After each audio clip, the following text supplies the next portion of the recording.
Jangan lupa like, comment, and share di M Thorik Kasubah. Like, subscribe, dan share channel YouTube Muhammad Thorik Kasubah Official. Juga channel YouTube guru kita M Thorik Kasubah Official. Semoga berkah dan bermanfaat.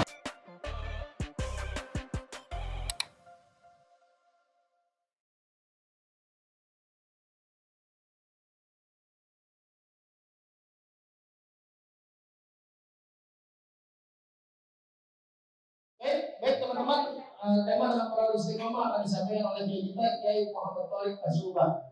Waktu dan tempat dipersilakan tempat dan rumah. Baik, bismillahirrahmanirrahim. Assalamualaikum warahmatullahi wabarakatuh.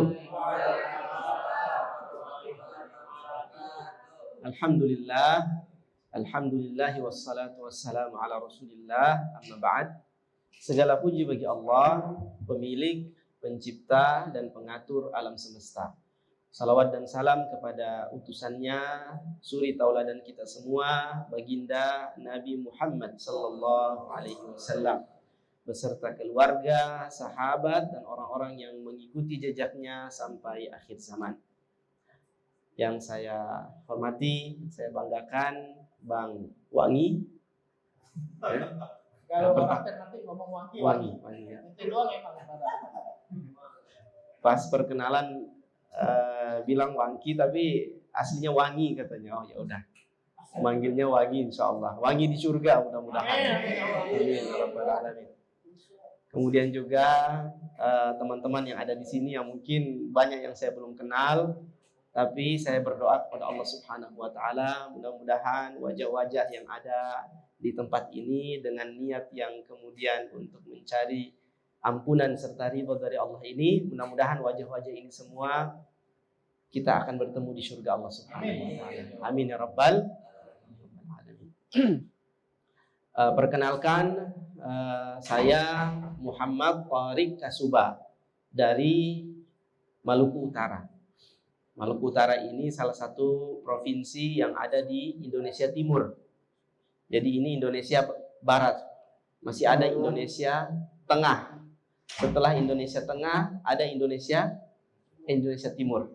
Perbedaan jam waktu dari Indonesia Barat dengan Indonesia Timur itu beda 2 jam. Jadi sekarang jam berapa di sini, Bang Wangki? Jam 2. Berarti di Ternate atau di Maluku Utara jam 4. Oh, jam, enak tuh kalau buka puasa. Jam 4.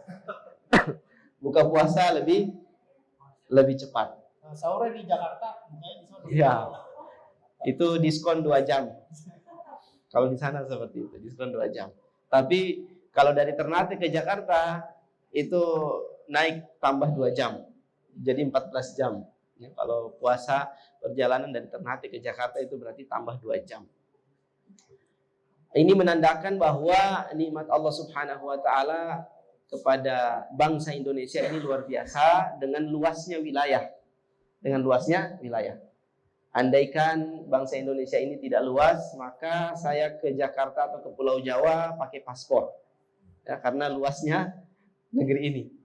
Pakai paspor. Tapi alhamdulillah karena kita satu negara dengan luas yang luar biasa Allah berikan, maka tidak perlu dengan paspor dan sebagainya. Kemudian saya kelahiran tahun 90 ya. Teman-teman semua, saya kelahiran tahun 90 berarti umur sudah mau 33.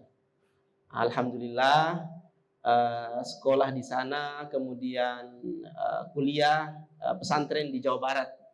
Di Husnul Khatimah di kaki Gunung Ciremai. Ada yang dari Cirebon, Kuningan? Dari Cirebon. Jadi mondok di Cirebon. Oh, mondoknya di Cirebon. Nah, kalau saya di Husnul Khatimah di kaki Gunung Ciremai, Manis Kidul. Nah, di sana, sanawiyah sama aliyah, terus kuliah di Lipia 2 tahun ambil bahasa Arab di Lembaga Islam Arab ya, Lembaga Ilmu Pengetahuan Islam Arab Lipia di kalau tidak salah di Mampang ya, di Mampang. Kemudian setelah 2 tahun di sana diterima di Madinah 2009 sampai lulus 2018. ambil S1 kuliah dakwah wa usuluddin, kemudian S2-nya ambil kuliah sejarah. Nah, jadi spesialisasi yang saya miliki lebih ke sejarah. Jadi kalau nanti pertanyaan tentang ini sejarahnya Rasulullah seperti apa, sejarahnya para sahabat bagaimana, atau yang lebih dahsyat lagi bagaimana sejarah-sejarah yang keras seperti peperangan Rasulullah itu berapa kali, nah itu juga bisa kita saling sharing di sini. Nah kemudian di sela-sela kuliah itu menikah, alhamdulillah. Sampai saat ini dikaruniai 5 orang anak. 5 orang anak, 1 istri, ya. Jadi 1 istri, 5 orang anak. Bukan terbalik. Ya, bukan terbalik. Jadi 5 anak, 1 istri. Nah, kemudian saat ini seperti yang diberitahukan oleh Bang Wangki itu ambil atau sedang studi S3 di PTIQ, Perguruan Tinggi Ilmu Al-Quran di Lebak Bulus. Kampusnya Profesor Nazaruddin Umar, Imam Masjid Istiqlal, Imam Besar Masjid Istiqlal. Beliau yang menjadi rektor di PTIQ. Saya mohon doa dari teman-teman semua, mudah-mudahan Allah Subhanahu wa taala mudahkan dan dilancarkan sehingga bisa menyelesaikan dengan sempurna, insya Allah. Dan alhamdulillah bersyukur bisa kenal dengan teman-teman semua melalui wasilah Bang Wangki, dari teman-teman ada Gilang, ada Bang Komarul, saya panggil Komarul ya, teman-teman manggilnya Komeng tapi saya manggilnya Komarul. Nah ini kita ada buat semacam channel dakwah, YouTube dan juga Facebook. Kemudian itu dalam ikhtiar atau usaha untuk berdakwah, seperti itu niatnya. Dan alhamdulillah bisa bertemu di sini. Saya berterima kasih, bersyukur kepada Allah sudah mempertemukan. Mudah-mudahan pertemuan ini menjadi awal pertemuan sampai nanti kita menghadap Allah Subhanahu wa taala, memandang wajah Allah Subhanahu wa taala secara sempurna. Merawat istiqamah, teman-teman yang dirahmati Allah Subhanahu wa taala. Jadi Allah Subhanahu wa taala ketika menciptakan manusia dengan tujuan Allah Subhanahu wa taala ingin untuk diibadahi. Dengan tujuan juga Allah Subhanahu wa taala ingin untuk dipuji. Dengan tujuan dari Allah Subhanahu wa taala, Allah Subhanahu wa taala ingin untuk dicintai. Allah Subhanahu wa taala juga ingin untuk disyukuri. Jadi suatu ketika Nabi Musa alaihissalam bertanya kepada Allah, "Ya Rabb, ya Allah, halla sawaita baina ibadi?" Tidakkah engkau lebih baik menyamaratakan saja antara hambamu? Artinya yang engkau ciptakan ini kalau kaya, kaya semuanya. Kalau sehat, sehat semuanya, tidak ada yang sakit. Kalau ganteng, ganteng semua, ya, tidak ada yang jelek. Kalau berakhlak, akhlak baik semua, tidak ada yang berakhlak buruk. Kalau apalagi warna kulit semuanya sama. Itu pertanyaan Nabi Musa. Kemudian Allah Subhanahu wa taala menjawab dalam hadits qudsi juga ini, ya Musa, wahai Musa, inni uhibbu an ushkar. Wahai Musa, aku menyukai untuk disyukuri, untuk diterima kasih oleh hamba-hambaku. Artinya ketika seseorang sehat, maka dia bersyukur karena ada contoh orang yang sakit. Ketika seseorang sedang diberi rezeki harta yang banyak, berarti dia bersyukur karena ada yang kemudian memiliki harta yang sulit. Ketika ada orang yang memiliki kelapangan, dia bersyukur karena ada yang sedang dalam keadaan kesusahan. Maka dari itu Allah membuat variasi keadaan di antara hamba-hambanya agar hamba-hambanya itu bersyukur. Nah, kemudian yang kedua, kalau orang yang sakit, di saat dia sehat dia lupa. Di saat dia sehat dia lupa akan nikmat sehat. Ketika dia diberi cobaan sakit, maka dengan sakit itulah dia bisa menyadari nikmat sehat yang Allah Subhanahu wa taala berikan kepada dirinya. Jadi sehingga dia ingat akan ternyata sehat itu nikmat luar biasa. Kapan dia ingat dan dia sadari? Biasanya setelah dia dalam keadaan sakit. Teman-teman juga seperti itu. Ketika dahulu masih dalam keadaan jahiliyah, ya, karena bahasa Al-Quran, bahasa Rasulullah SAW, ketika seorang hamba Allah terjerumus atau melenceng daripada jalan-jalan Allah Subhanahu wa Ta'ala, bahasa Al-Quran itu tidak kemudian secara person atau secara ta'yin menunjuk satu-satu itu buruk, itu tidak seperti itu. Tapi lebih secara gambaran umum, yaitu dalam keadaan jahiliyah. Jahiliyah ini artinya memang sedang bodoh-bodohnya. Mungkin teman-teman bisa ingat dahulu sebelum saat ini Allah berikan kenikmatan hidayah. Kira-kira keadaan dulu pandai atau bodoh? Ya, dahulu sebelum sadar akan iman, hidayah, ketika masih senang dengan tato, bahkan bangga, bahkan mungkin ketagihan. Kira-kira dahulu itu keadaannya seperti apa? Keadaan bodoh. Ketika sadar, baru kemudian mengetahui, oh dahulu itu saya dalam keadaan bodoh. Maka dari itu di saat ini Allah berikan kenikmatan berupa hidayah, berupa kesadaran untuk agar hamba Allah Subhanahu wa Ta'ala mensyukuri nikmat Allah itu. Bahkan bukan hanya dalam keadaan itu, dan bukan hanya kita, Nabi SAW juga mensyukuri. Ketika Nabi SAW di Madinah, kemudian setiap malamnya melaksanakan salat qiyamul lail, dan alhamdulillah saya dengar tadi malam-malam sudah ada kegiatan itu, ya Masya Allah, alhamdulillah. Nabi SAW beribadah tahajud atau qiyamul lail hatta tawaramat qadamah, sampai kakinya itu bengkak. Artinya lama beliau berdiri. Dan dalam riwayat Nabi SAW pernah menjadi imam, kemudian dimakmumi oleh sahabat. Rakaat pertama dia ketika melihat Rasulullah SAW salat, dia kemudian menjadi makmum. Ini sahabat ya. Allahu Akbar, dia ikut menjadi makmum Rasulullah. Allahu Akbar.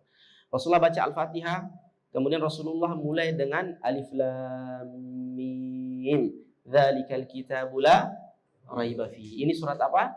Surat Al-Baqarah. Ada berapa ayat surat Al-Baqarah?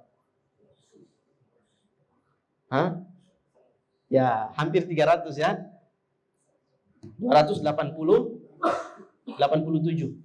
Ya, 287 ayat. Nah, dia menyangka bahwa Rasulullah SAW rakaat pertama itu hanya 100 ayat. Jadi setelah Al-Fatihah baca ayat pertama sampai 100 ayat dan akan ruku'. Ternyata Rasulullah lanjut. Dia berpikir, yang makmum ini sahabat, berpikir bahwa Rasulullah SAW membaca ayat 100 berikutnya sampai ke ayat 300. Dan Rasulullah SAW ketika membaca ayat, ketika sampai di ayat-ayat rahmat, ayat-ayat kenikmatan yang Allah berikan, Nabi SAW mensyukuri nikmat itu di sela-sela ayat itu. Dan kalau disebutkan ayat surga, Nabi SAW memohon kepada Allah untuk dimasukkan ke dalam surga. Dan ketika melewati atau sampai di ayat-ayat azab dan ayat-ayat siksaan api neraka, Nabi SAW meminta kepada Allah perlindungan. Allahumma inni a'udzubika min adzabik. Jadi bacanya itu tidak terus begitu. Tapi beliau hayati setiap ayat, dan ketika sampai di ayat rahmat, beliau meminta rahmat Allah. Allahumma inni as'aluka rahmatak. Baru lanjut lagi ayatnya. Ya Allah, aku minta kepadamu rahmatmu. Baru setelah itu lanjut ayat. Kemudian ketika sampai di ayat azab, ayat siksaan, Allahumma inni a'udzubika min adzabik. Ya Allah, aku berlindung kepadamu dari siksaanmu itu. Berarti kira-kira tambah panjang nih, ya, tambah panjang karena bacaannya sudah pelan, tambah ketika dapat ayat rahmat memohon, ayat azab meminta perlindungan, dan sampai 200 ayat sahabat ini udah berdiri, sudah kakinya sudah lelah. Akhirnya dia menyangka bahwa ayat ke-200 akan ruku. Ternyata Rasulullah terus sampai selesai surat Al-Baqarah. Sampai selesai Al-Baqarah, sahabat mengira alhamdulillah sudah selesai. Dalam hati dia nih jadi makmum. Ini yang cerita nih sahabat ini. Kemudian dia menyangka sudah mau ruku. Ternyata Rasulullah SAW lanjut lagi. Bismillahirrahmanirrahim. Lanjut di surat yang berikutnya, surat ketiga. Surat apa? Surat Ali Imran. Nah, Ali Imran juga panjang. 200 ayat. 200 200 ayat. Selesai Ali Imran, dia sangka ruku. Ternyata lanjut lagi ke surat An-Nisa. Ini baru rakaat keberapa? Rakaat pertama. Itu tahunan.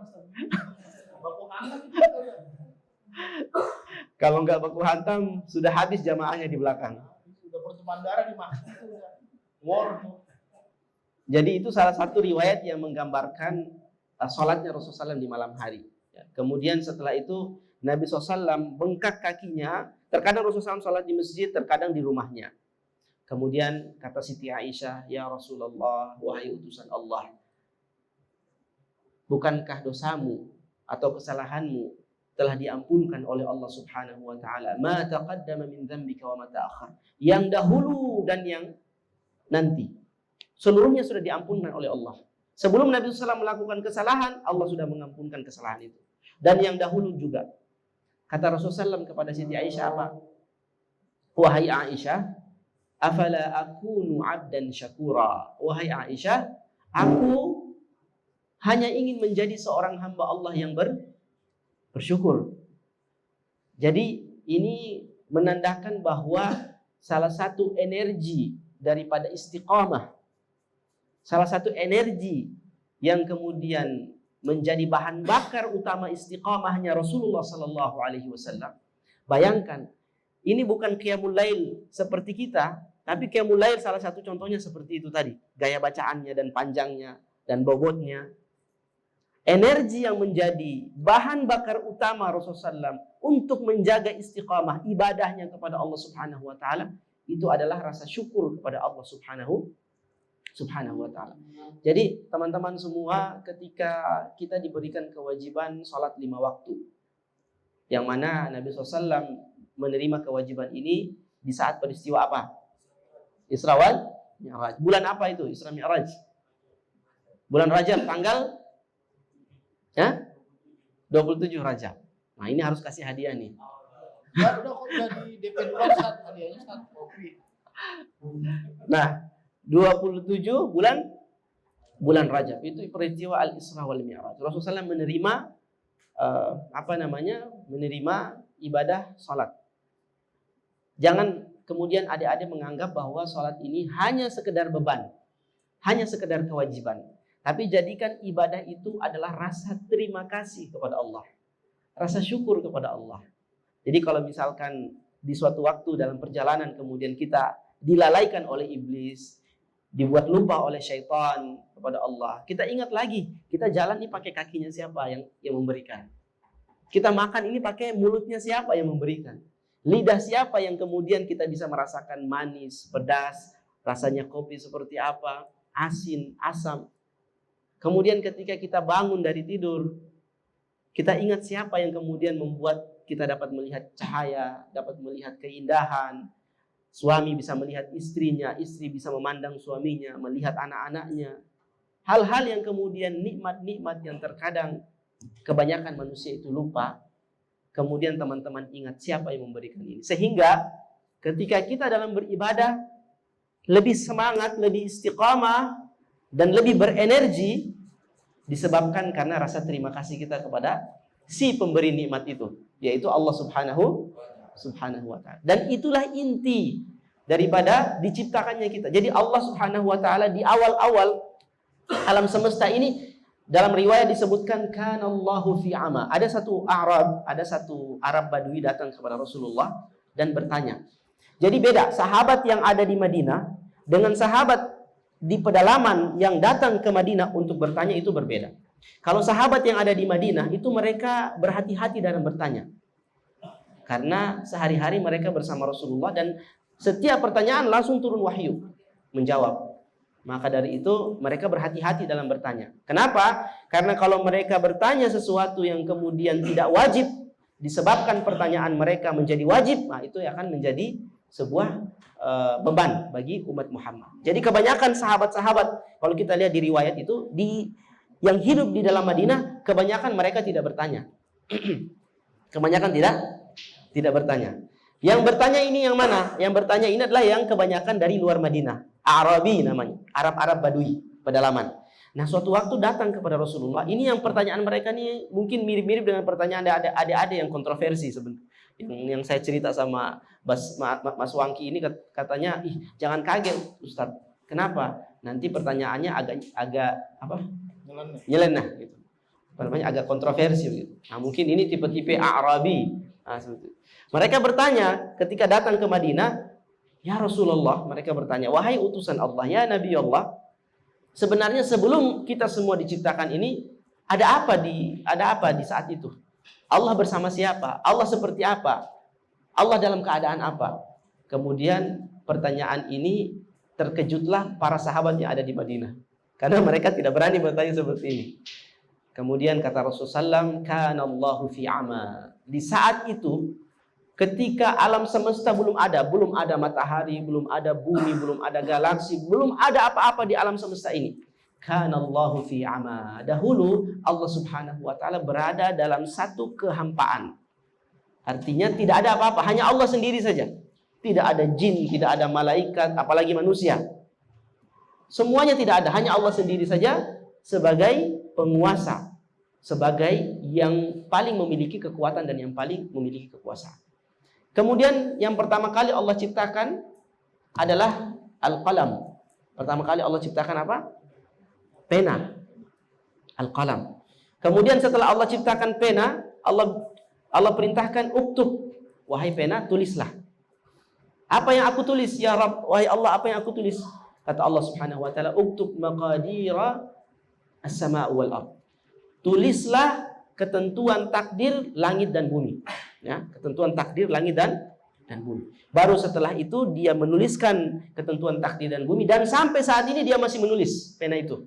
Dia masih menulis karena Nabi SAW pada peristiwa Isra wal Mi'raj naik ke langit ketujuh, kemudian melihat pohon sidrah, kemudian sampai di Al-Muntaha. Al-Muntaha itu tempat akhir di mana Nabi SAW sampai menghadap Allah Subhanahu wa taala. Dan di sana Nabi SAW mendengar bunyi sarif al-aqlam, bunyi daripada pena ketika menulis.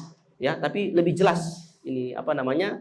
Kalau kita menulis pena itu kalau didengar itu kan ada suaranya sedikit ya. Nah, itu Rasulullah SAW mendengar dengan begitu jelas sarif al-aqlam. Artinya dia masih menulis kejadian-kejadian, takdir-takdir masing-masing daripada makhluk dan hamba-hamba Allah, mulai dari manusianya, mulai dari hewannya, burung dan semuanya, dia masih menulis takdir-takdirnya. Nah, itu yang kemudian menjadi makhluk pertama yang Allah ciptakan. Kemudian setelah itu Allah ciptakan arsy, singgasana Allah. Kemudian wa kana arsyuhu 'alal ma, dan arsy singgasana Allah itu di atas air.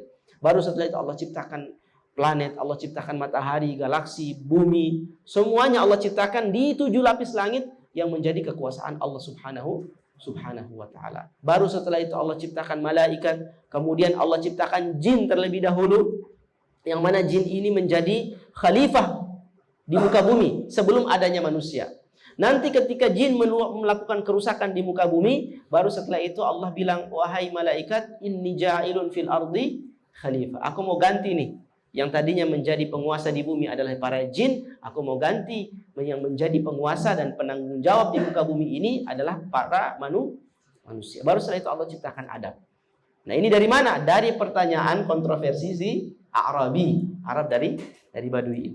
Nah, kemudian ada yang rahmati Allah Subhanahu wa taala, dan itu semua Allah Subhanahu wa taala ciptakan karena Allah Subhanahu wa taala suka untuk diibadahi.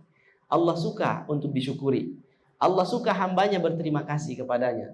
Allah suka hambanya memuji dirinya Subhanahu wa ta'ala.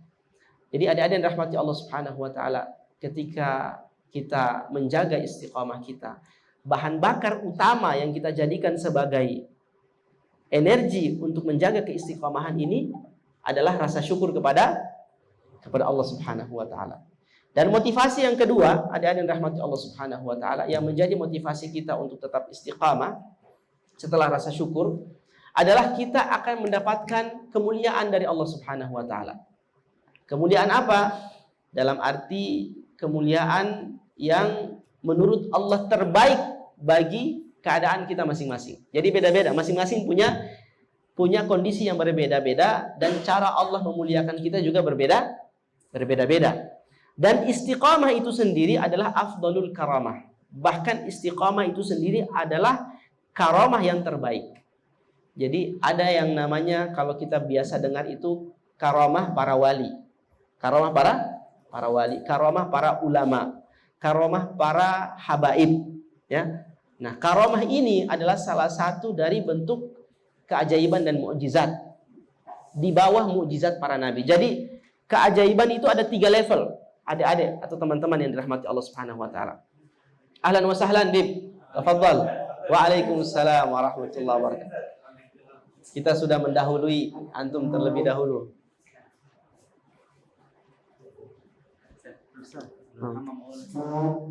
Fadhal. Jadi keajaiban itu ada 3 level, ada 3 tingkatan. Yang paling tinggi namanya mukjizat. Yang paling tinggi namanya mukjizat. Itulah yang kemudian menjadi bukti kenabian dan kerasulan setiap utusan Allah, para nabi dan rasul. Dan masing-masing nabi dan rasul diberikan mukjizat berbeda-beda sesuai tren zamannya. Sesuai tren zamannya. Di zaman Nabi Musa yang ngetren di zaman itu adalah ilmu sihir. Yang ngetren di zaman itu adalah ilmu sihir. Maka dari itu mukjizatnya Nabi Musa itu mirip-mirip dengan ilmu dukun atau ilmu sihir, ya. Di antaranya apa? Tongkatnya bisa berubah jadi ular. Dari sakunya keluar cahaya. Memukul lautan terbelah menjadi 2. Kemudian mukjizatnya Nabi Isa alaihissalam di zaman itu yang tren adalah ilmu seni pakaian dan ilmu kedokteran. Ilmu seni pakaian, ilmu kedokteran, dan ilmu pahat. Itu yang ngetren di zamannya Nabi Isa. Maka dari itu Allah memberikan Nabi Isa mukjizat mirip-mirip dengan zaman itu. Dahulu kalau orang mau buat kain, itu satu-satu warna setiap helai. Jadi kalau misalkan kain ini mau dibuat warna merah, dicelupkan ke kolam berwarna merah, selama 1 hari diangkat, kainnya sudah berubah warna merah. Tapi mukjizatnya Nabi Isa alaihissalam, ketika dia mencelupkan kain ini ke dalam air yang berwarna merah, dia angkat, kainnya berwarna-warni. Kainnya berwarna-warni. Nabi Isa alaihissalam ketika dia membuat satu patung berbentuk burung dari tanah liat, kemudian dia tiup. Nah, maka patung ini pun menjadi hidup, menjadi burung asli. Fayakunu tayran biidznillah. Kemudian jadi burung yang hidup atas izin Allah Subhanahu wa taala. Kemudian wa ukmihul abrasa wal akmaha, ya. Kemudian Nabi Isa juga, karena trennya di zaman itu juga kedokteran, dia bisa menyembuhkan para penyakit-penyakit yang kemudian divonis tidak bisa disembuhkan. Di antaranya buta. Nah, maka dari itu mukjizat Nabi Isa menyembuhkan yang buta. Kemudian orang yang abras, yang sakit kulit, apa namanya istilahnya apa ya? Panuan, istilahnya begitu. Seperti itu. Nah, mungkin kalau di zaman Nabi Isa, tato-tato ini bisa disembuhkan, ya, tanpa alat-alat canggih nih. Seperti itu. Ya, itu mukjizatnya Nabi Isa alaihissalam. Kemudian juga yang paling dahsyat lagi, orang yang mati bisa dihidupkan. Bahkan sampai sekarang ilmu kedokteran itu tidak bisa menghidupkan orang yang sudah mati. Jadi Nabi Isa itu 2 kali menghidupkan orang mati. Yang pertama ada yang sudah mati 3 hari. 3 hari sudah dikubur nih. Kemudian dihidupkan oleh Nabi Isa alaihissalam. Nah, orang-orang yang memusuhi Nabi Isa mengatakan dia itu tidak mati. Dia cuma pingsan atau koma saja. Padahal sudah jelas-jelas mati, ya. Tapi karena cuma 3 hari langsung dihidupkan, mereka ragu. Akhirnya Nabi Isa kemudian membawa kelompok yang ragu ini dan yang lain juga kemudian ke satu tempat, dan Nabi Isa mengatakan kepada mereka, gali tanah ini. Lokasi ini yang ditunjuk. Setelah digali, ternyata ditemukan jasad di sana. Itu bukan jasad. Mereka bingung, tidak ada tanda kuburan di sini. Tapi ketika mereka gali, ditemukan jasad, ya, jasadnya. Kemudian ternyata kata Nabi Isa alaihissalam, wahai jasad, atas izin Allah, hamba Allah bangunlah atau hiduplah atas izin Allah. Nah, kemudian ketika dikatakan seperti itu, maka atas izin Allah hiduplah orang ini. Dan habis itu ditanya, siapa kamu? Ketika ditanya, ternyata dia adalah salah seorang dari putra Nabi Nuh alaihissalam. Putranya Nabi Nabi Nuh alaihi salam yang bernama Sam. Yang bernama Sam. Nah, Sam ini yang dipakai Amerika itu. Negeri paman Sam. Nah, ternyata Sam yang sudah beribuan tahun meninggal bisa dihidupkan. Artinya apa? Ini membalas atau menjawab tuduhan bahwa yang sebelumnya dihidupkan itu benar-benar mati. Yang 3 hari sudah mati bisa dihidupkan. Bahkan yang sudah ribuan tahun matinya pun bisa dihidupkan. Itu salah satu putra Nabi Nuh. Jadi ketika ditanya siapa kamu, dia malah nanya, ini di zaman apa ini? Ini siapa? Kalian siapa? Maka dikatakanlah, aku adalah Isa, utusan Allah, dan kami di zaman ini. Siapa dirimu? Maka dia kasih tahu jati diri dia. Aku adalah Sam, putranya Nuh alaihi salam. Artinya sudah berapa generasi itu? Berapa ribu tahun jaraknya itu kemudian masih bisa dihidupkan, dan itu atas izin dan kuasa Rabbul Alamin, Allah subhanahu wa ta'ala. Itu yang pertama, mu'jizat. Dan mu'jizat Nabi besar Muhammad sallallahu alaihi wasallam itu adalah mukjizat yang kekal sampai di hari kiamat, yaitu Al-Qur'anul Karim. Saya mau tanya ke teman-teman semua, Nabi Isa menghidupkan yang sudah mati, itu bisa kita saksikan atau tidak? Tidak bisa, karena sudah dahulu. Nabi Musa membelah lautan, itu bisa kita saksikan atau tidak? Tidak bisa. Tapi yang bisa kita saksikan mukjizatnya Nabi yang kekal sampai hari kiamat adalah mukjizatnya Nabi besar Muhammad sallallahu alaihi wasallam, yaitu apa? Al-Qur'anul Karim. Jadi sebenarnya siapapun yang kemudian memegang Al-Quran dan menjadikan Al-Quran sebagai pedoman hidupnya, berarti kehidupannya akan berisi keajaiban-keajaiban ketika dia berjalan dengan pedoman Al-Quranul Karim ini. Dan Al-Quranul Karim ini, teman-teman yang dirahmati Allah subhanahu wa ta'ala, siapapun yang turun dan melekat dengan Al-Quran, maka dia menjadi mulia. Saya kasih contoh. Bulan Ramadan, dia menjadi bulan suci karena di dalamnya turun Al-Quran. Di dalam Ramadan lagi ada malam yang paling mulia. Malam apa? Lailatul Qadar. Kenapa dia menjadi Lailatul Qadar, malam yang mulia?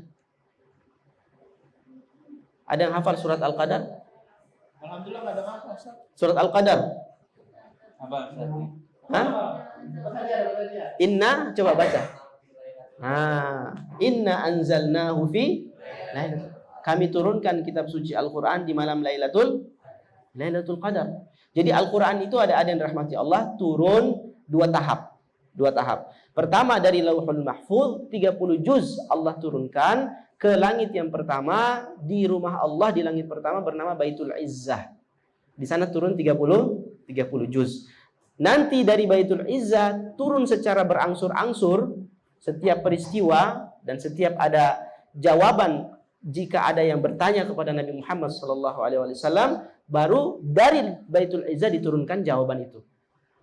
Nah, turunnya 30 juz itu dari Lauhul Mahfuz ke Baitul Izzah di malam Lailatul Qadar.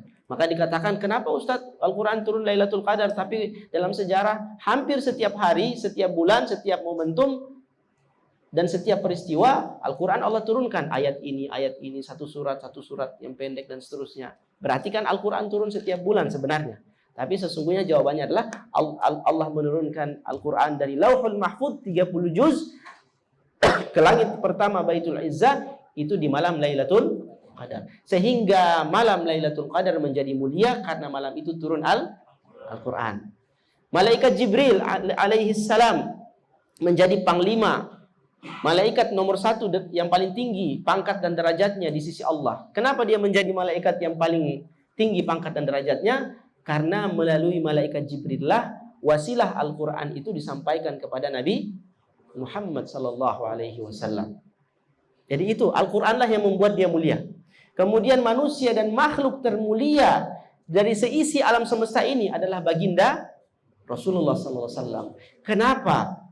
Karena kepada beliaulah Allah subhanahu wa ta'ala menurunkan seluruh wahyunya yang mulia subhanahu wa ta'ala kepada manusia ini, yaitu baginda Rasulullah sallallahu alaihi wasallam. Jadi ada yang dirahmati Allah subhanahu wa ta'ala, ketika kita hidup dengan Al-Quran, maka otomatis Al-Quran pun akan mengangkat derajat kita. Dan Al-Quran ini adalah ayat-ayat Allah yang kemudian menjadi misi dari baginda Rasulullah SAW, sehingga dengan itulah Nabi SAW menjadi seorang nabi yang namanya bersanding dengan nama Allah Subhanahu wa taala. Jadi dalam hadis qudsi, dalam tafsir surah Al-A'la, ada yang hafal surah Al-A'la? Ya? Sabbihisma rabbikal a'la, kemudian surat Al-Insyirah. Surat Al-Insyirah hafal? Alam nashrah laka sadrak wa wada'na anka wizrak alladhi anqadha dhahrak wa rafa'na laka dhikrak. Kami angkat penyubutanmu setinggi-tingginya Muhammad. Kenapa? Karena Nabi Muhammad SAW adalah orang yang hidup dengan Al-Quran, bahkan kehidupannya menjadi contoh Al-Quran. Kana khuluquhul Quran. Siti Aisyah, istrinya, mengatakan akhlaknya Nabi Muhammad itu adalah Al-Quran. Maka dari itu Allah bilang dalam Al-Quran, dalam hadits qudsi, la dzukirtu illa dzukirta ma'i. Wahai Muhammad, tidaklah namaku disebutkan kecuali namamu disebutkan bersamaan dengan namaku. Maka dari itu, karena apa? Karena Al-Quranul Karim. Jadi adik-adik yang rahmati Allah, pertama, ini saya rangkum ya sebelum saya close. Pertama yang menjadi motivasi untuk istiqamah adalah rasa syukur kepada Allah Subhanahu wa taala. Setiap hari kalau ada rasa malas atau rasa down atau futur, turun imannya, ingat siapa yang kasih saya nikmat ini. Dan nikmat Allah itu kita hitung saja tidak mampu, apalagi kita balas. Allah cuma butuh kita untuk berterima kasih kepadanya. Allah hanya meminta itu. Kemudian yang kedua, istiqamah adalah salah satu sarana agar kita dimuliakan oleh Allah Subhanahu wa ta'ala. Al-istiqamatu afdalul karamah. Afdalu min alfi karamah. Istiqamah itu lebih mulia daripada 1000 karamah. Tadi ada mukjizat, di bawah mukjizat ada irhasatun nubuwah, keajaiban sebelum seseorang diangkat menjadi nabi.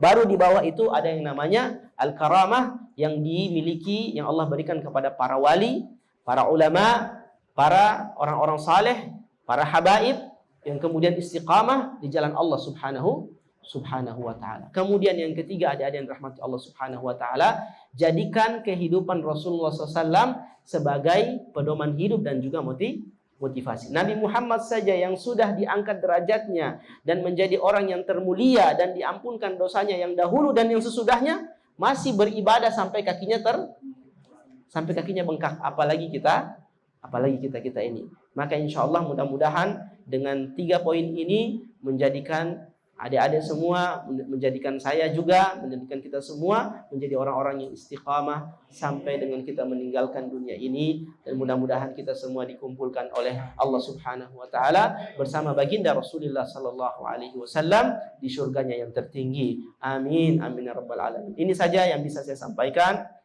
Semoga bermanfaat. Terima kasih atas kesempatan. Allahumma musta'an. Assalamualaikum warahmatullahi wabarakatuh. Kita mau dengar. Baik, sebelum asar ada pertanyaan? Oke. Mangga. P. Ya, Bang. Bimen. Bang. Diri ya. Saya sudah Ustaz, saya ingin tanya, Al-Quran itu kan memiliki syafaat universal. Yang saya ingin tanyakan, yang pernah saya dengar bahwa Al-Quran itu akan memberikan 10 syafaat kepada orang-orang yang kita cintai. Itu maksudnya seperti apa? Demikian, Bismillahirrahmanirrahim. Alhamdulillah wassalatu wassalamu ala Rasulillah. Pertanyaannya adalah Al-Quran memberikan syafaat bagi siapa saja yang kemudian membersamainya, mengamalkannya, membacanya, memahaminya. Jadi tadi yang diucapkan, yang dikatakan bahwa ayat pertama yang turun itu Iqra, bacalah, itu level yang pertama, itu membaca. Ada juga level yang lebih tinggi yaitu ifham. Bacalah, kemudian memahamilah, pahamilah. Kemudian level yang lebih tinggi lagi itu adalah i'mal. Jadi Iqra itu bukan hanya dipahami sebagai baca, tapi naik tingkat lagi, pahami. Kemudian naik lagi tingkat lagi, diamalkan. Dan Al-Quran menjadi syafaat bagi sahibu. Sahibu itu berarti sahabatnya. Kalau sahabat ini kan berteman cenderung ditiru, cenderung diikuti ajakannya. Makanya dalam lafaz hadis tadi itu ya'ti yaumil qiyamah syafi'an, sebagai syafaat li sahibihi, bagi sahabatnya. Artinya yang membersamai Al-Qur'an, yang mengikuti ajakan Al-Qur'an, yang menuruti ajaran Al-Qur'an, karena cenderung sahabat dengan sahabat itu saling mempengaruhi. Betul tidak? Betul. Kalau sahabatnya mempengaruhi buruk, maka cenderung dia akan ikuti. Maka dari itu tadi kata Habib Al-Kaf, ya, kalau misalkan kita dapat sahabat yang kemudian mengajak kepada keburukan atau mencela ketika kita berbuat baik, maka kita tinggalkan, mudah-mudahan Allah ganti dengan sahabat yang mengajak kepada kebaikan. Maka sahabat Al-Quran itulah yang akan kemudian menjadi syafi'an. Syafi'an ini pembela di hari kiamat di hadapan Allah Subhanahu wa ta'ala. Kemudian dia akan menularkan syafaat itu bagi kerabat dan keluarganya yang layak, yang pantas. Contohnya misalkan dia punya keluarga yang kemudian seperti kalau dibilang mungkin tidak satu iman dengan dia, maka itu juga syafaat tidak akan bersamanya. Bahkan syafaat para Nabi Muhammad SAW pun di dalam hadis panjang yang menceritakan tentang syafaat, itu Nabi SAW memberikan syafaat kepada umatnya bersujud di bawah Arsyur Rahman. Kemudian di saat Nabi SAW bersujud, Nabi SAW bersabda, fayulhimunillahu min mahamidihi wa husni thana'u alaihi ma lam yulhimu ahadun qabli. Allah memberikan satu pujian, mengajarkan kepadaku, mengilhamkan kepadaku dengan satu pujian yang belum pernah diajarkan kepada para nabi dan siapapun sebelumku. Inilah maqaman mahmuda. Kemudian fa ahmaduhu bitilkal mahamid, aku memuji Allah dengan pujian itu. Kemudian bersujud. Kemudian Allah berfirman, ya Muhammad irfa ra'sak washfa'tu syafa' wa qul yusma'u lak wasal tu'ta.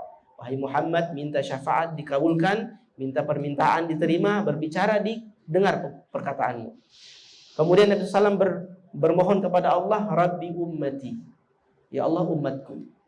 Rabbi ummati, Rabbi ummati, ya Allah, ya Tuhanku, tolong umatku. Nah, beberapa kali hal ini berulang, kata Allah Subhanahu wa taala, adkhil min ummatika min man la hisaba wa la adzab fi babil ayman min abwabil jannah. Masukkanlah di antara umatmu yang tidak ada hisab, tidak ada azab, di pintu paling kanan daripada surga. Nah, kemudian dilakukan oleh Nabi SAW. Kemudian Nabi SAW kembali lagi bersujud, memuji Allah, kemudian minta lagi untuk diselamatkan umat. Begitu terus, sampai yang sudah masuk neraka pun, Nabi SAW minta untuk diselamatkan dan dikeluarkan. Sampai terakhir, hatta yang dalam hatinya hanya ada Muhammad, la ilaha illallah Muhammadur Rasulullah. Kemudian kata Allah Subhanahu wa taala, aku keluarkan dari neraka. Ini setelah proses diazab ya. Nabi SAW masih memohon untuk dikeluarkan. Beberapa waktu tidak disebutkan, yang jelas sudah dalam proses disiksa di api neraka. Kata Rasulullah SAW, ya Rabbi ummati, masih ada umatku di dalam neraka ini. Ya Allah, selamatkan dan keluarkanlah mereka dari api neraka. Terakhir kata Allah Subhanahu wa taala, bi izzati wa jalali, demi kebesaranku dan keagunganku, la ukhrijanna minha man qala la ilaha illallah.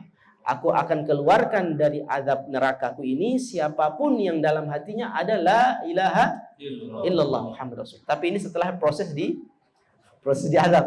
Nauzubillah min dzalik. Mudah-mudahan kita tidak sampai dijadikan alumni neraka dulu. Mudah-mudahan langsung masuk surga. Amin ya rabbal alamin. Jadi ketika dikeluarkan, mereka semua punya tanda al-jahannamiyun, alumni neraka jahanam. Itu ada tandanya tuh. Ada salah satu tanda di bagian tubuhnya atau ada rantai, itu ada al-jahannamiyun. Itu mereka tandanya yang paling terakhir keluar dari api neraka. Kemudian setelah itu Nabi SAW masih meminta untuk dikeluarkan umatnya yang bahkan tidak ada la ilaha illallah. Tapi dihalangi oleh Al-Quran. Nah, kenapa? Karena dalam Al-Quran disebutkan dosa apapun masih bisa Allah ampunkan, kecuali dosa syirik. Ya Muhammad, kalau ini sudah tidak bisa. Maka dari itu, yang menjadi syafaat bagi keluarga dan kerabat bagi siapapun yang menjadi sahabat Al-Qur'anul Karim adalah mereka yang layak. Mereka yang layak, yang kemudian janji Allah Subhanahu wa taala, walladzina amanu wattaba'atuhum dzurriyyatahum biimanin alhaqna bihim dzurriyyatahum wama alatnahum min amalihim min syai'. Orang-orang yang beriman, yang diikuti dengan keturunan dan keluarganya juga beriman, maka alhaqna bihim dzurriyyatahum, kami akan kumpulkan mereka dan keturunan mereka di dalam surga bersama-sama. Jadi syarat kelayakannya itu salah satunya adalah iman. Jadi kalau punya iman, amal soleh, maka insya Allah di surga akan Allah kumpulkan secara bersama-sama. Nah itulah makanya syafaat itu juga punya syaratnya, siapa yang layak untuk menerimanya. Di Arab itu ada satu orang bapak-bapak, dia tuh selalu pulang ke rumah diomeli oleh istrinya. Ya, kalau dalam bahasa orang Maluku Utara, dapa bafeto. Dapa bafeto kalau Maluku Utara orang itu. Jadi pulang ke rumah istrinya bafeto. Hanya istrinya ngomelin, itu marah-marah. Pokoknya dia pulang ke rumah pasti diomelin sama istrinya, marah-marah. Suatu waktu dia pulang, capek kerja, diomelin. Akhirnya dia keluar dari rumah, dia pergi ke masjid cari ketenangan. Sampai di masjid ada kajian tafsir. Ada kajian tafsir. Dan tafsirnya itu kajiannya ayat ini. Walladzina amanu wattaba'atuhum dzurriyyatahum, dan orang-orang beriman dan diikuti juga keturunannya beriman, alhaqna bihim dzurriyyatahum. Kami kumpulkan mereka semua di hari kiamat di surga Allah Subhanahu wa taala. Kemudian yang menjelaskan tafsir ini, ayat ini, dia mengatakan, maka seorang bapak akan berkumpul dengan anak-anaknya yang beriman di surga. Seorang kakak akan berkumpul dengan saudara-saudaranya juga di surga. Seorang suami juga akan berkumpul dengan istrinya di surga. Nah, bapak ini yang pusing diomelin dari rumah setiap hari oleh istrinya, lari ke masjid, dia pukul kepalanya. Inna lillahi wa inna ilaihi raji'un. Bahdalatna fid dunya. Sudah bikin pusing di dunia, ketemu lagi di akhirat. Karena istrinya hari-hari marah terus, bafeto terus. Jadi kalau di surga dapat bafeto lagi, pusing dia. Sudah di dunia dapat bafeto, di akhirat dapat bafeto lagi. Maka dari itu syafaat Allah Subhanahu wa taala yang Allah berikan hak kepada ahlul Quran itu adalah khusus bagi kerabatnya yang beriman. Nah, seperti itu. Amin. Ada pertanyaan? Di sini ada pertanyaan lagi, ada mau nanya nggak? Gimana ya? Satu dulu saya jawab dari orang tadi. Jadi ini Ustaz, ini kan bismillah Isra Mi'raj Ustaz. Turunnya anjuran sebuah sholat. Kan aneh juga kan sholat itu kan awalannya kan diberikan 50 rakaat. Terus di counting jadi 5 rakaat. Terus kan di counting lagi jadi 3 rakaat. Kok Rasulullah nggak ngambil 3 rakaat sih Ustaz? Emang nggak kufur? Jadi di langit ke-6 Nabi SAW bertemu dengan Nabi Musa alaihissalam. Singkatnya gini, langit pertama ketemu dengan Nabi Adam. Langit kedua bertemu dengan Nabi Yahya dan Nabi Isa alaihissalam. Langit ketiga bertemu dengan Nabi yang paling ganteng. Nabi siapa? Nabi Yusuf alaihissalam. Kata Rasulullah, laqad utiya syatral husn. Nabi Yusuf sudah diberikan setengah keindahan dunia ini. Nah, setengah lagi kita rebutan. Ya, setengah lagi kita rebutan. Saya ambil sedikit. jadi makanya kita wajahnya pas-pasan nih karena setengahnya udah diambil sama Nabi Yusuf. Nah, setengahnya lagi kita rebutan. Ya, Pak Wangki wajahnya kayak begini. Saya juga.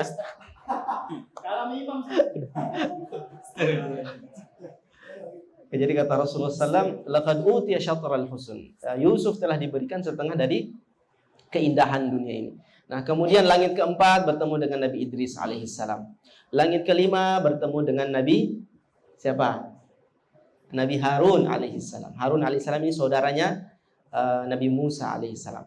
Kemudian di langit keenam ketemu Nabi Musa. Nah, ke langit ketujuh ketemu Nabi Ibrahim alaihissalam. Nah, Nabi Musa ini seorang rasul yang diberikan kitab suci Taurat. Dan dialah yang paling merasa berat masa-masa perjuangan dan dakwah bersama Bani Israel. Nah, syariat daripada Bani Israel itu Yahudi itu 3 waktu satu hari sholatnya. Jadi seluruh para nabi ada waktu sholatnya. Nah, dalam riwayat itu syariatnya Nabi Musa itu 3 kali sholat. Nah, kemudian ketika Nabi SAW Isra wal Mi'raj, naik menghadap Allah, Allah wajibkan 50 waktu. Sampai di langit, turun sampai di langit ke-6, ditahan sama Nabi Musa, ya Muhammad, kam faradallahu laka minas salat. Berapa yang Allah wajibkan atasmu dan umatmu salat? 50 salatan ya Musa. 50 waktu wahai Musa. Ummatuka la tutiqu dzalik innahu katsir. Kata Nabi Musa, terlalu banyak. Umatmu tidak akan mampu. Irji' ila rabbik, kembali kepada Tuhanmu, is'alhu takhfif, mintalah keringanan. Kemudian Nabi Muhammad SAW memandang kepada Jibril, karena waktu itu posisinya Jibril di depan, Rasulullah SAW di belakang. Ketika bertemu Nabi Musa, Nabi Muhammad mendengar saran itu, meminta persetujuan Jibril. Saya ikuti atau tidak sarannya nih? Rasulullah melihat ke Jibril, kemudian Jibril memberi isyarat an-na'am, maksudnya mengangguk begitu ya. Ikuti saran Musa. Karena wahyu ini kalau sudah turun ke bumi, sudah tidak bisa dirubah. Sudah tidak bisa dirubah. Makanya sahabat Madinah itu takut bertanya. Kalau pertanyaan mereka menjadikan kewajiban satu ibadah. Ya gitu. Kayak misalkan pertanyaan ini sholat apa namanya? Tarawih Ramadan wajib apa enggak? Itu mereka takut nanya. Karena bahkan Rasulullah SAW sholat tarawih hanya 3 kali saja. Secara berjamaah dalam riwayat. Selain itu Rasulullah salat sendiri-sendiri. Karena apa? Rasulullah takut berjamaah ini kemudian turun wahyu mewajibkan. 5 waktu aja susah, apalagi salat tarawih. Salat tarawih Ramadan itu kan softnya full di malam pertama. Malam setelahnya softnya maju. Ya. Softnya kemajuan ya, maju terus. Sampai akhir itu udah sama kayak yang sebelum-sebelumnya di luar Ramadan. Maka dari itu Jibril setuju. Akhirnya Rasulullah SAW kembali kepada Allah minta keringanan. Kemudian Allah Subhanahu wa taala mengkorting jadi 40. Kurangin 10. Begitu lagi sampai ke Musa, berapa yang Allah kurangi? 10, tinggal 40. Innahu katsir, terlalu banyak. Minta keringanan kepada Allah. Maka Nabi SAW melihat Jibril mengangguk. Naik lagi karena Jibril yang jadi ininya, apa namanya? Guide-nya ya. Di saat perjalanan itu Jibril di depan, Rasulullah di belakang dengan menunggangi burak. Nah sebenarnya ini babnya kalau kita cerita full nih, satu sesi full ini. Mulai dari Mekah, di belah dadanya, kemudian di Baitul Maqdis seperti apa, naik langit ke 1 sampai ke 6 ke 7. Nah, kemudian balik minta kepada Allah keringanan, balik lagi ke Musa, ternyata 10 lagi. Jadi tinggal 30. Begitu lagi terus, Musa terus menyarankan, minta keringanan. Kembali bolak-balik terus sampai 5 kali, terakhir 10, Nabi Musa masih menyarankan untuk dikurangi, maka Nabi SAW meminta kepada Allah untuk diringankan, kemudian diringankan 5 dari 10 berarti tinggal 5. Ketika sampai kepada Nabi Musa tanya lagi, wahai Muhammad berapa yang dikurangi? 5 wahai Musa, tinggal 5. Kata Nabi Musa, innahu katsir, masih banyak ini wahai Musa. Laqad jarrabtun nas, aku sudah coba manusia. Wa alajtu bani Israila asyaddal ilaj, dan aku telah berusaha untuk memperbaiki Bani Israel dengan begitu kuat, begitu susah payah. Karena apa? Mereka 3 waktu saja meninggalkan, apalagi 5. Gitu. Maka minta lagi keringanan. Nabi SAW kemudian menjawab, laqad istahyaitu min rabbi. Saya sudah malu. Bukan tengsin, bukan. Malu. Tengsin bahasa. Tengsin ya? Malu ya? Itu sudah. Ini kosakata baru nih. Beri bahasa Arab tengsin namanya. Saya udah malu. Buat motor namanya bensin. Masuklah ya. Ya, saya udah tengsin nih, wahai Musa nih. Laqad istahyaitu min rabbi. Saya sudah malu kepada Allah. Artinya udah minta ulang-ulang ini kan. Dikurangi lagi. Laqad istahyaitu min rabbi. Saya sudah malu kepada Allah. Walakin akan tetapi wahai Musa arda wa usallim. Saya ridha dan saya berserah diri menerima 5 waktu, 1 hari 1 malam ini. Tiba-tiba turun firman dari langit. Ma yubaddalul qawlu ladai. Wahai Muhammad, tidak ada lagi perubahan.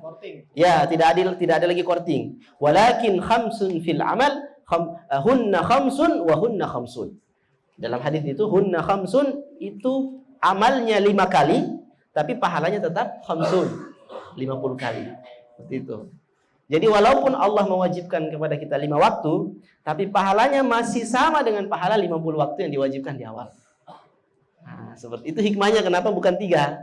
Gitu. Untung nggak ketemu imam. Jadi seperti itu. Protes. Imam aja susah.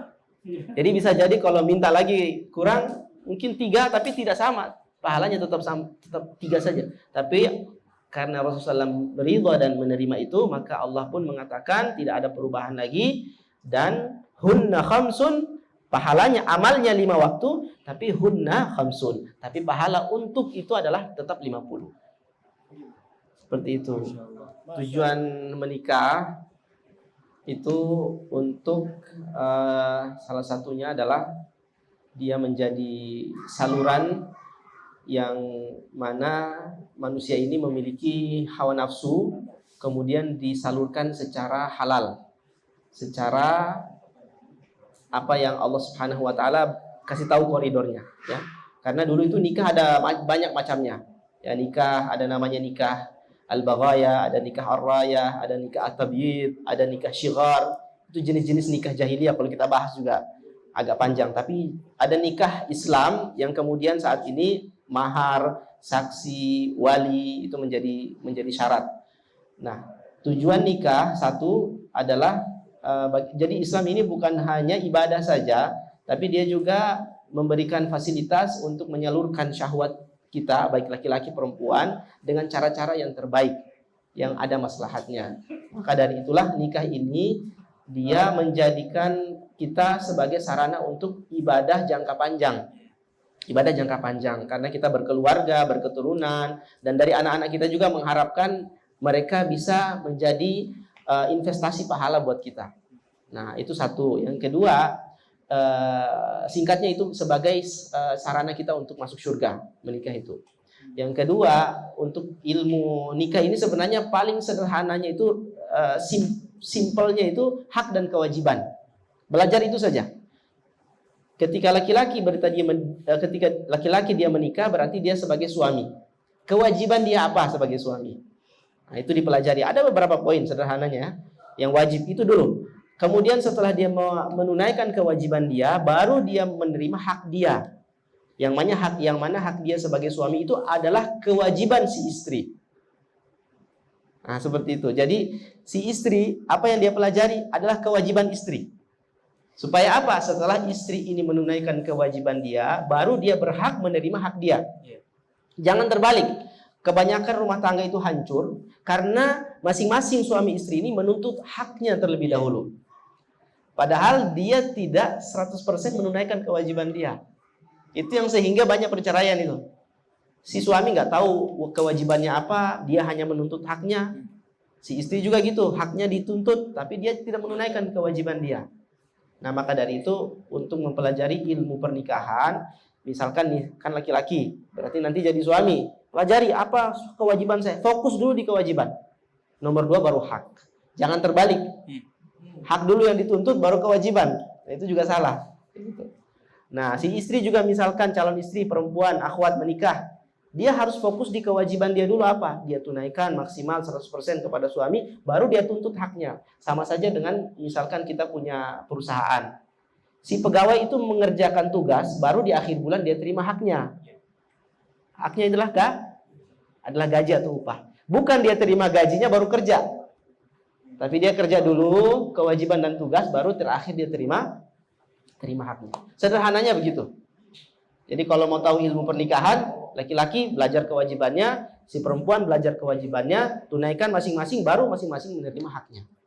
Dan haknya suami, kewajiban istri. Haknya istri, kewajiban suami. Nah, seperti itu. Sebagaimana anak sama orang tua. Haknya anak kecil diberikan fasilitas. Makan, minum, pendidikan, didikan, ilmu. Nanti ketika dia sudah tua, dia sudah besar dan orang tuanya menua menjadi lemah, itulah menjadi hak orang tua. Anak harus berbakti. Kenapa? Karena dia sudah menerima hak dia ketika kecil. Ketika dia besar, orang tualah yang menerima hak orang tua, yang menjadi kewajiban anak untuk berbakti kepada orang tua. Kira-kira begitu. Kita juga dengan Allah seperti itu. Kewajiban kita kepada Allah beribadah tidak menyekutukannya. Maka hak yang kita terima dari Allah adalah tidak diazab dan diberikan nikmat surga.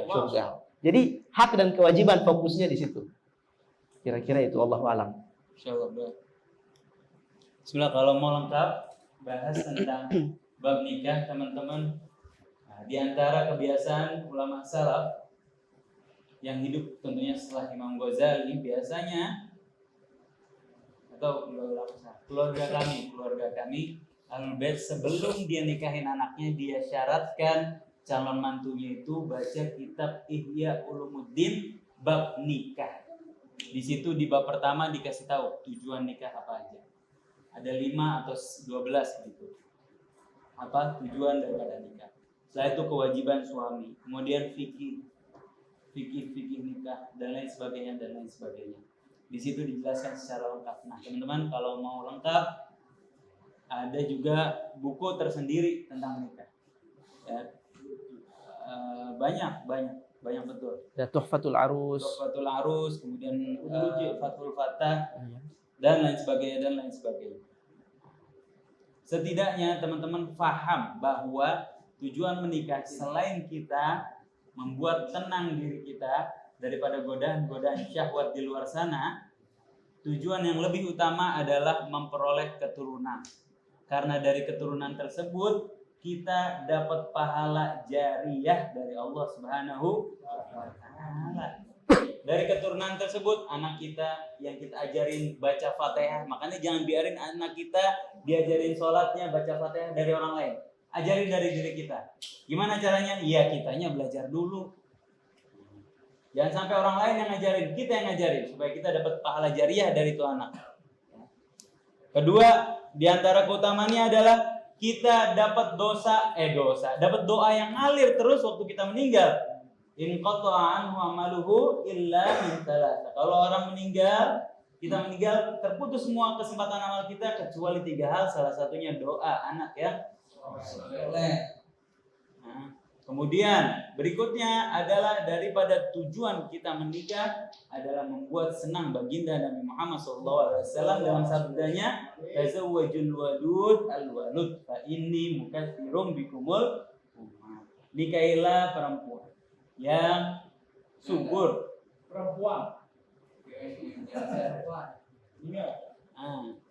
fa inni mukatsirum bikumul umat. Aku pengen umatku itu banyak dan banyak ya. Artinya apa? Sarana khidmah kita, bentuk pengabdian kita, bentuk terima kasih kita sama baginda Nabi adalah dengan kita merawat anak kita menjadi umatnya Nabi Muhammad SAW yang soleh dan solehah. Apalagi? 1, 2, 3. Ya, kemudian berikutnya adalah sarana kita dapat kecintaan Allah Subhanahu wa Ta'ala. Tidaklah 2 orang saling mencintai karena Allah Subhanahu wa Ta'ala kecuali orang tersebut dapat cintanya Allah Subhanahu. Berikutnya, sarana kita dapat perlindungan Allah Subhanahu wa Ta'ala. Sab'atun yudhilluhumullahu ta'ala fi dhillihi yauma la dhilla illa dhilluh. Ada 7 golongan yang dapat tiket tempat VVIP nanti di padang mahsyar, di mana semua orang kepanasan, semua orang panik, semua orang sendiri-sendiri kabur, panik. Ini orang 7 golongan ini dapat tempat VVIP dari Allah Subhanahu wa Ta'ala, dapat naungan yang mana pada saat itu enggak ada naungan selain naungan Allah Subhanahu wa Ta'ala. Siapa? Imam yang adil. Kemudian orang yang menahan diri dari maksiat walaupun maksiat ada di hadapannya. Kemudian pemuda yang tumbuh dalam ibadah kepada Allah Subhanahu wa Ta'ala dan lainnya, dan salah satunya adalah 2 orang yang saling mencintai karena Allah Subhanahu wa Ta'ala, berkumpul karena Allah Subhanahu wa Ta'ala, dan berpisah karena Allah Subhanahu wa Ta'ala. Nah, itu adalah di antara tujuan kita untuk menikah, untuk mendapatkan tiket VIP nanti di padang mahsyar supaya kita dapat perlindungan Allah Subhanahu wa Ta'ala. Ya, cepet-cepet lah menikah. Saya juga. Saya. Belum nikah nih? Belum. Ya, salam. Ya, dan masih banyak lagi. Saya nggak memotivasi kalian, motivasi diri sendiri. Ya. Wallahu a'lam. Kita doain Habib. Amin. Jadi kita aja doa Ustaz, Habib, doain teman-teman semua kalau kita istiqomah, kita bisa beristiqomah, dan selanjutnya kita foto ya, foto dulu. Yang nggak foto nggak dapat, berarti mau bagus kembang. Bismillahirrahmanirrahim. Teman-teman, sama-sama kita berminta ampun sama Allah Subhanahu wa taala dan istighfar sebanyak 3 kali. Astagfirullahaladzim, astagfirullahaladzim, astagfirullahaladzim. Bismillahirrahmanirrahim. Alhamdulillahirabbil alamin. Allahumma shalli wa sallim ala sayyidina Muhammad wa ala alihi wa sahbihi wa man tabi'ahum bi ihsanin ila yaumil Rabbana zalamna anfusana وإن لم تغفر لنا وترحمنا لنكونن من الخاسرين رب اغفر لنا ولوالدينا وارحمهم والطف بهم وأكرمهم ومتعهم طول حياتهم وادخلهم جنتك بغير حساب يا الله يا رب يا غفار وارحمهم كما ربونا صغارا واغفر للمسلمين والمسلمات والمؤمنين والمؤمنات الأحياء منهم والأموات إنك سميع قريب مجيب الدعوات ويا قاضي الحاجات ربنا هب لنا من أزواجنا وذرياتنا قرة أعين واجعلنا للمتقين إماما ربنا آتنا في الدنيا حسنة وفي الآخرة حسنة وقنا عذاب النار وصلى الله على سيدنا محمد وعلى آله وصحبه وسلم الحمد لله رب العالمين على هذه النعم على كل يوم صالح وعلى آله وصحبه وسلم إلى حضرة النبي محمد صلى الله عليه وسلم الفاتحة.